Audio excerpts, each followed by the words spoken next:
Hello, this is Krishna FireFeDragon, and thank you for joining.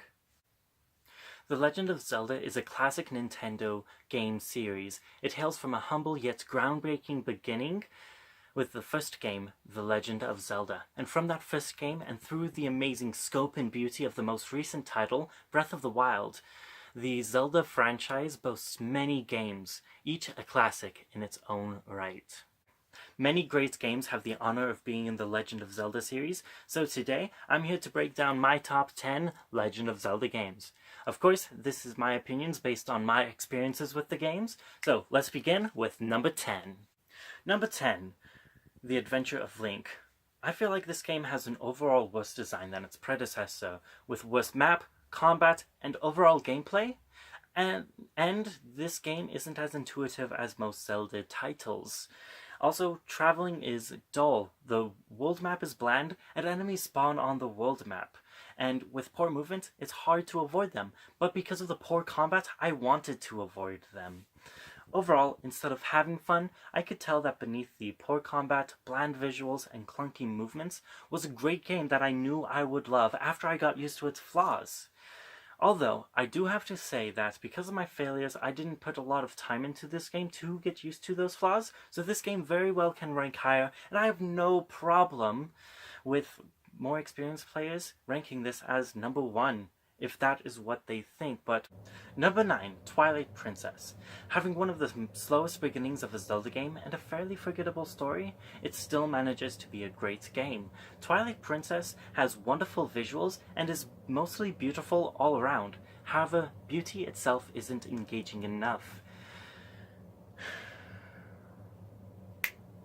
It was hard to make it much further than retrieving the floating baby basket, and after a few more boring tasks, what I was doing as the hero of Twilight just didn't feel important.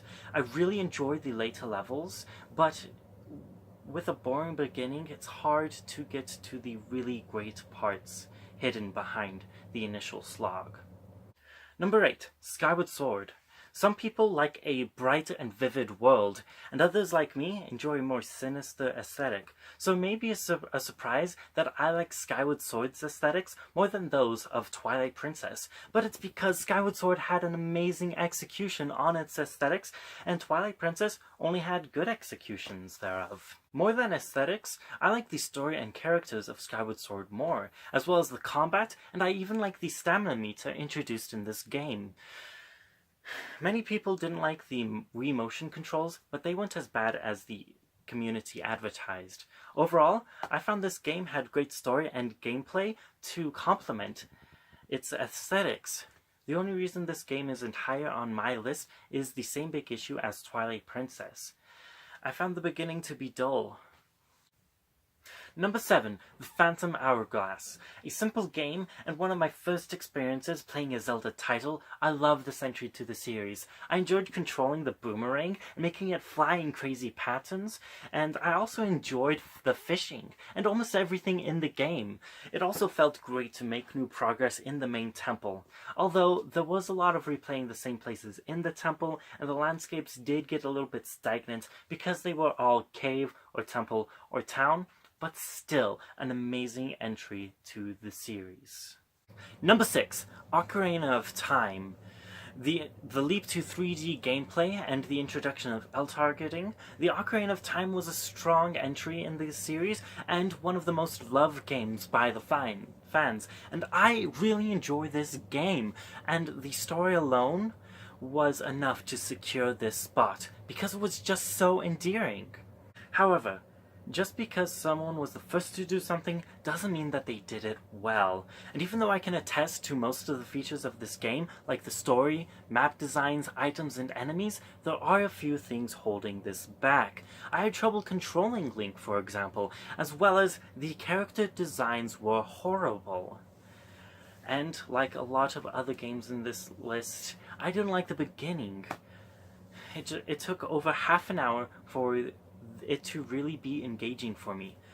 However, unlike other games that have that same issue, this game exceeded expectations and has really stuck with me beyond sealing Ganon away once more. Number 5, A Link to the Past. Simple and beautiful, the character and map designs meet perfectly. The gameplay is simple, and I had almost no hiccups with controlling Link, not even minor ones. The game has great items and abilities, and although I was thrown off because I didn't have any amount of invulnerability after being damaged, that just increased the tension to be great at combat, and I enjoyed becoming the better player to make up for it. Honestly, to choose between all of these darling games, I had to be very critical about everything, and the only thing that is keeping me from placing this game any higher on the list is that at the beginning, Zelda was very nagging, but with such a minor gripe, I highly suggest playing this game. Number 4, The Legend of Zelda. The original Zelda game and the one that showed us that we wanted open world action adventure collection puzzle games where we save the same generic princess, fight the same boss, are the same hero.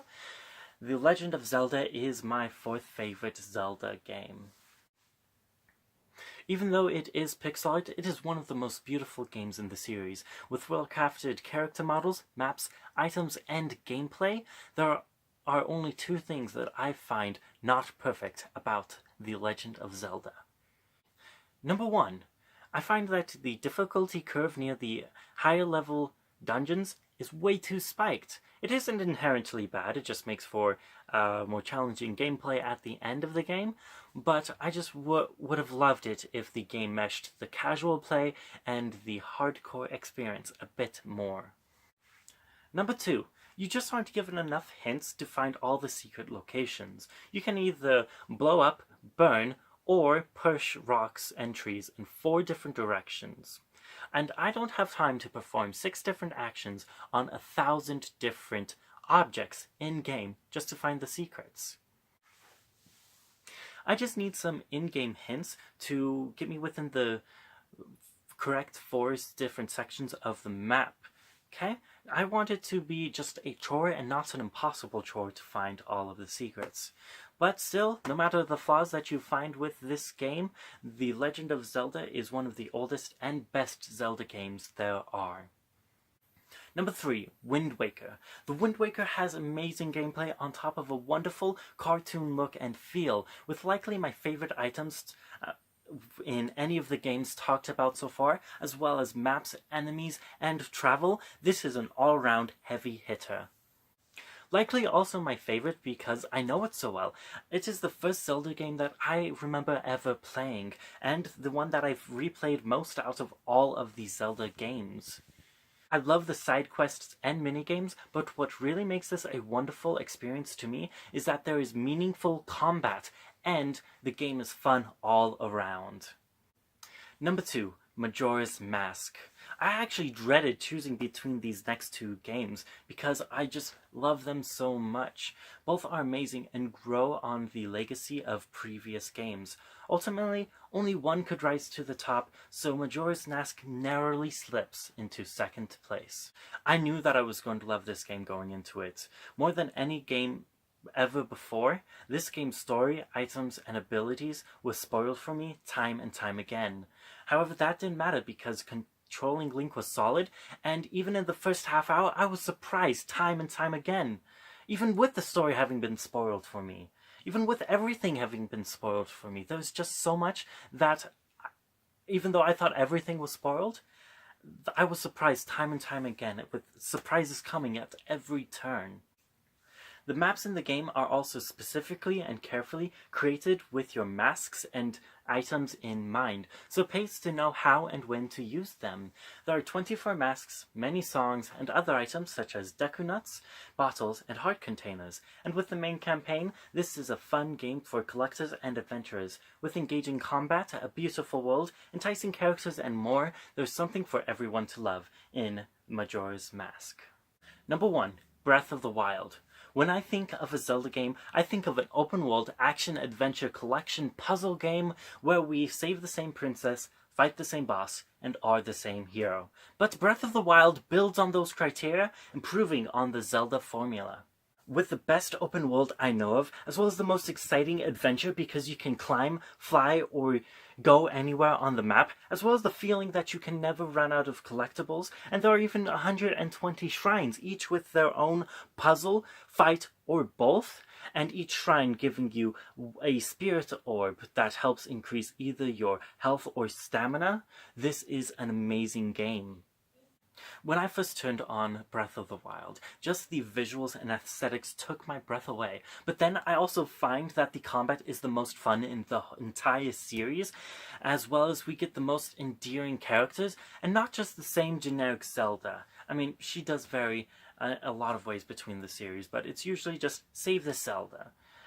But instead of getting that, we get a Zelda with heart, one who struggles to prove herself to herself. To one that struggles to live up to her ancestors and feels that emotionally. But when her friends need her, she finds the strength she needs to seal Ganon inside of Hyrule Castle, as well as a lot of his influence, for 100 years. Okay? The only thing about this game that I find lacking is a lack of music. But even the little bit of there builds on the bleak world. There is honestly no end to how much I love this game, but I will end by saying that I think Breath of the Wild is the culmination of what a Zelda game should be. Now, I do want to admit that I haven't fully played all of the Zelda games. Games like Spirit Tracks, the Four Swords for the Game Boy, and for the GameCube have eluded me, as well as Triforce Heroes. So I'm going to get on those, and we'll see in the future if my top 10 list changes all that much. But again, this is my top 10 based on the experiences I have, and go ahead and leave your top 10 Zelda games in the comment below. And until next video, this is Christian of FireFeDragon signing off.